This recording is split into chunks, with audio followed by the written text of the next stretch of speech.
Evening, folks. Kent Hovind here and the crew at Dinosaur Adventureland in Lenox, Alabama. We are having trouble with the internet out here. We have a piece of equipment that is broken. According to evolution, it should get better by itself, shouldn't it? Let's see. Today, September the 9th, 2025.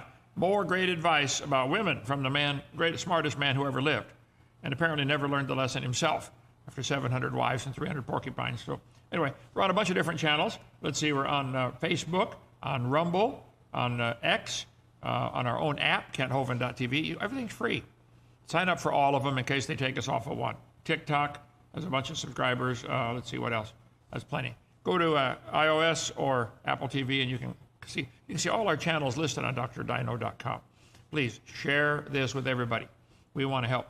Okay, September the 9th, Proverbs chapter 21.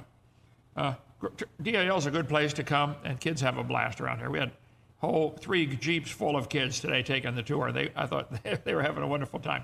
So come on down, try it. Great place for family reunions, for conferences, for revivals, for retreats.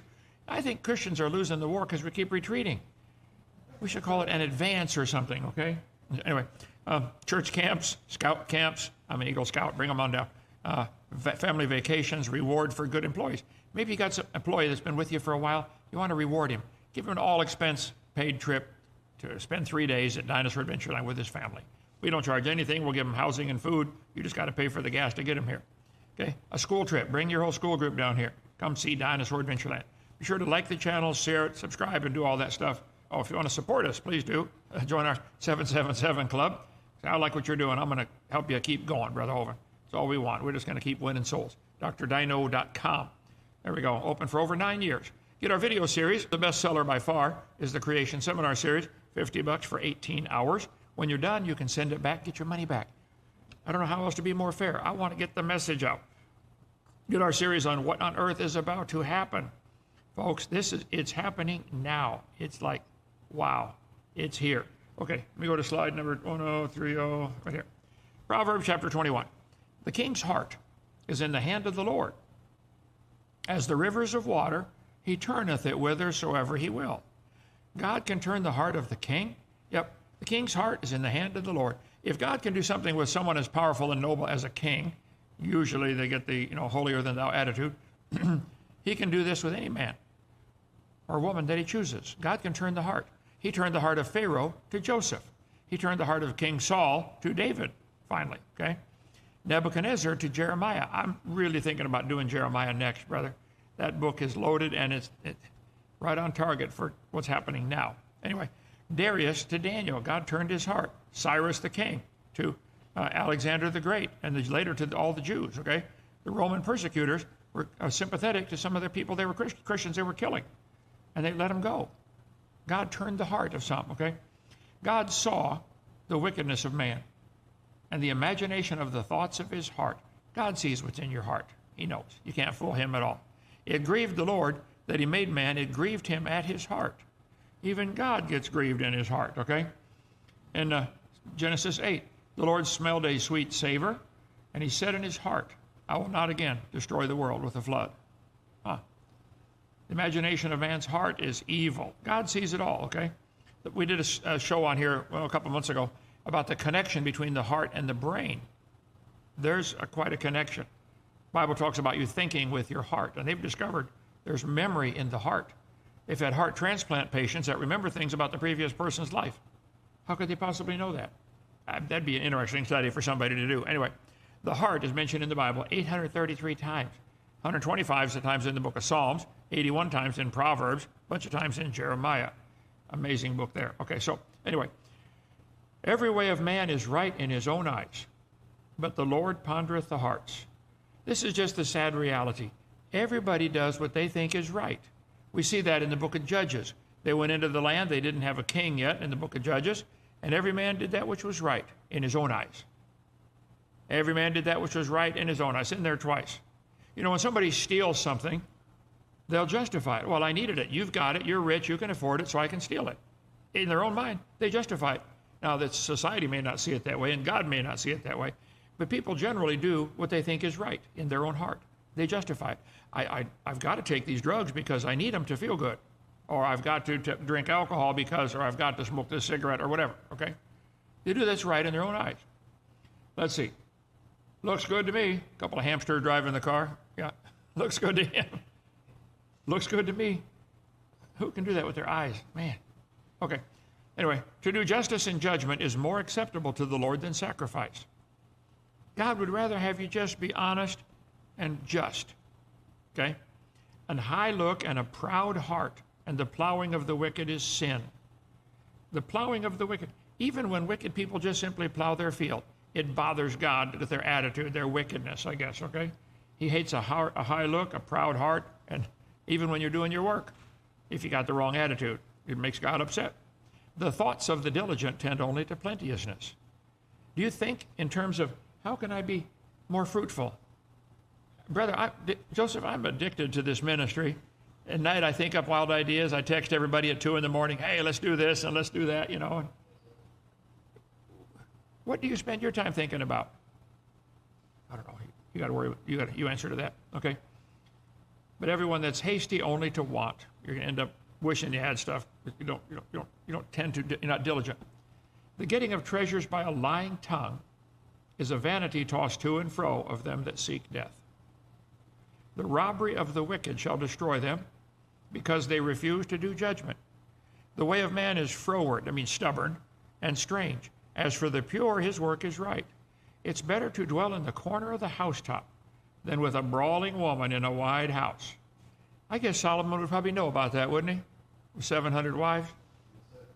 Well, somebody said, why did God let Solomon have 700 wives? Another guy said, well, he was punishing him.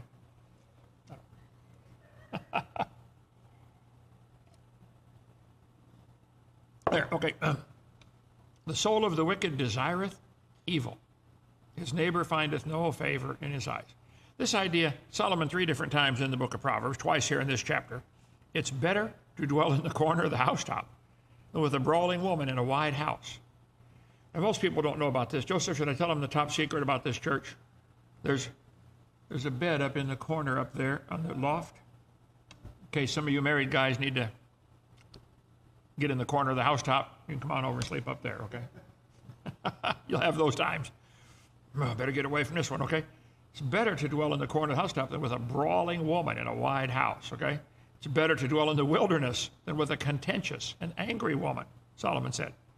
It's better to dwell in the corner of the housetop than with a brawling woman in a wide house. Said it again. Contentious.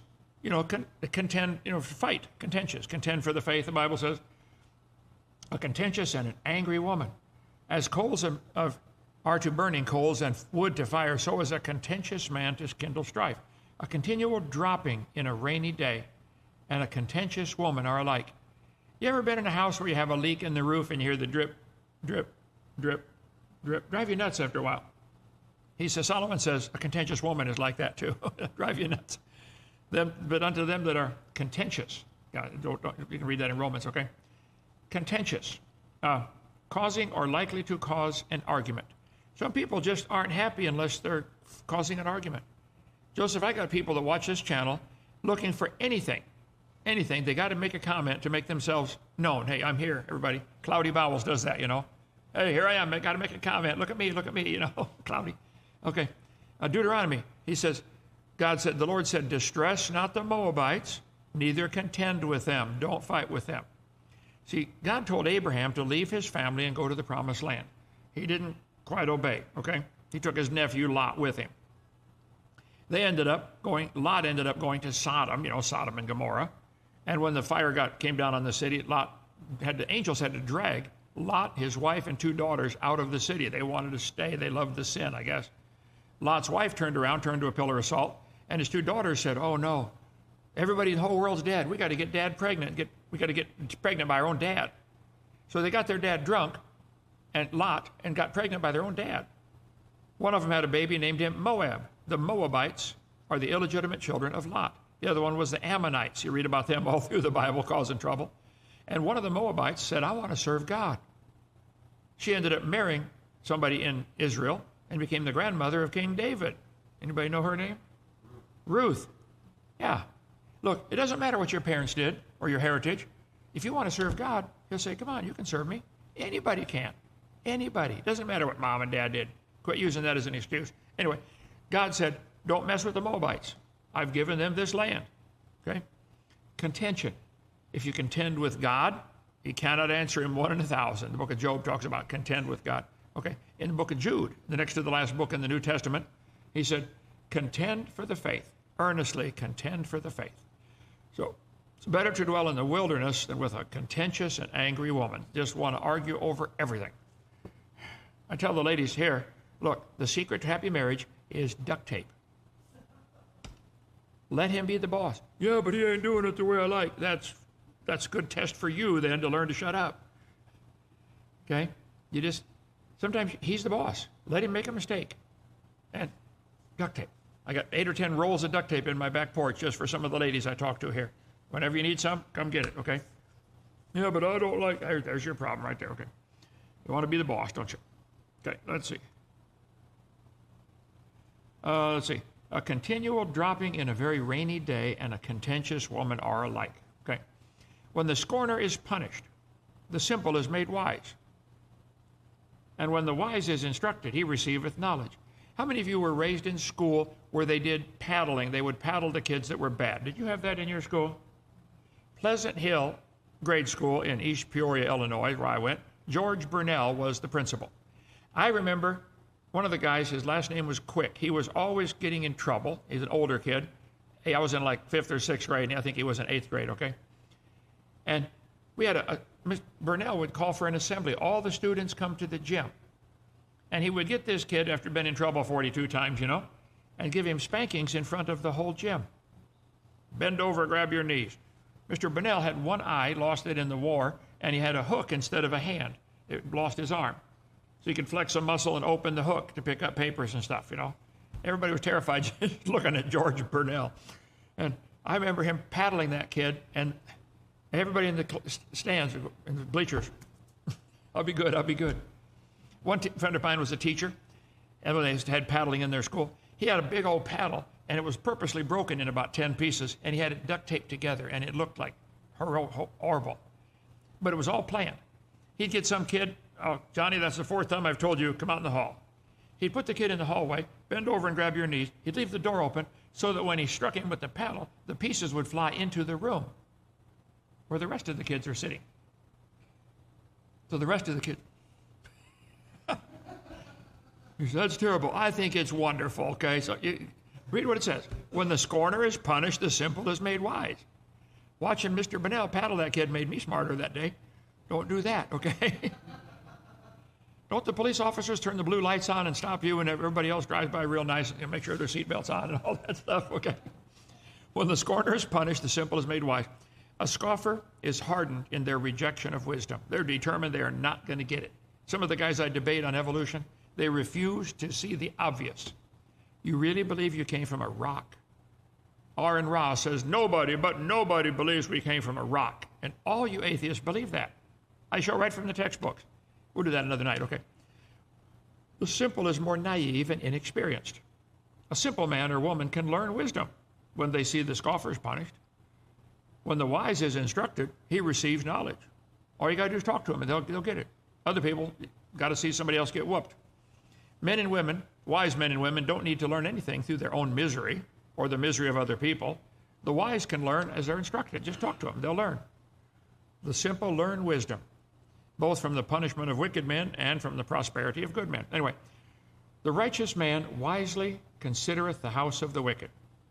Better think about these wicked people and what's going on there, and you think, well, I better think about that. Let's not do it that way. But God overthroweth the wicked for their wickedness. Okay? The Bible talks about the righteous man. 25 verses contain that phrase. The righteous man, the righteous man. Whoso stoppeth his ears at the cry of the poor, he also shall cry himself, but shall not be heard. You won't listen when somebody's needing something. God's going to say, okay, don't listen to him either.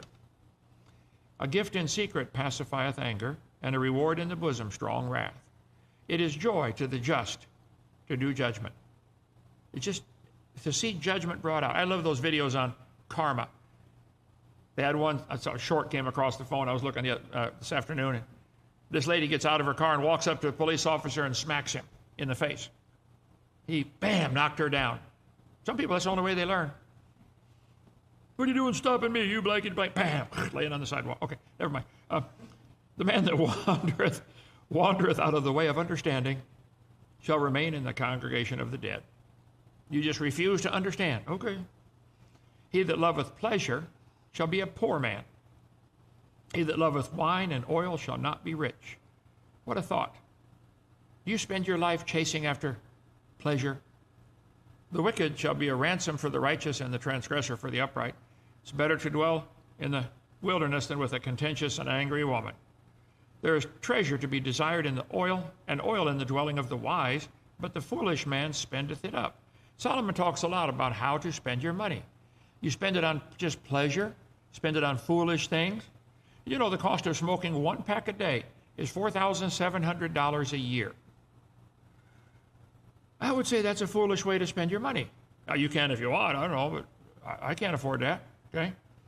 2 packs a day is $9,400 a year. If you had the money back you spent in the last 5 years, you could buy a real nice car, you know, $14,000. Yeah. But you want a cloud instead. Cost of drinking beer, 5 to 6 cans a day, $5,760. I've never tasted it, okay? Cost of drinking 2 sodas per day, $365 a year, average 50 cents a piece, maybe more than that, okay? Energy drinks, drink 2 a day, that's $3,000 a year. You sure it's worth it? Okay? Getting your nails done once every 3 weeks. I Googled how often do women get their nails done. I've never had mine done. $520 a year. Getting your hair done. They say it costs $300 to get your hair done. Once every 6 weeks. That's $2,600 a year. Just shave it bald. You save a lot of money.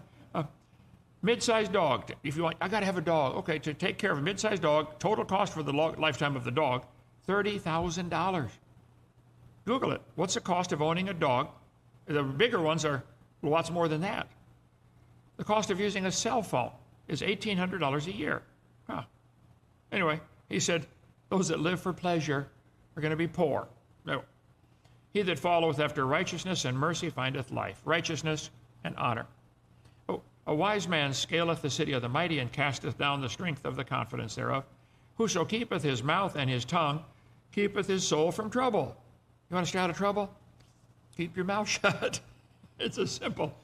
How many of you ever got in trouble because you opened your mouth when you should not have, okay? You think back, I shouldn't have said that. Oh, too late. Proud and haughty scorner is his name, who dealeth in proud wrath. The desire of the slothful killeth him. His hands refuse to labor. He wants everything, but he's too lazy to do anything. Boy, I wish I had a new car. I wish I had a nice house. Well, you're lazy. This is your problem. There's no kind way to tell you. You're lazy, okay? He coveteth greedy all the day long, but the righteous giveth and spareth not. This slothful, why? His hands refuse to labor. He coveteth greatly. It's all the same guy. He wants things. Boy, I wish I had. So, get to work, okay? Slothful, found in the Bible 15 times, that word slothful. The sacrifice of the wicked is abomination. How much more when he bringeth it with a wicked mind? A false witness shall perish, but the man that heareth speaketh constantly. A wicked man hardeneth his face, but as for the upright he directeth his way. There is no wisdom, nor understanding, nor counsel against the Lord. The horse is prepared against the day of battle, but safety is from the Lord. This idea of a wicked man hardening his face, the wicked man, found in a bunch of times in the book of Proverbs.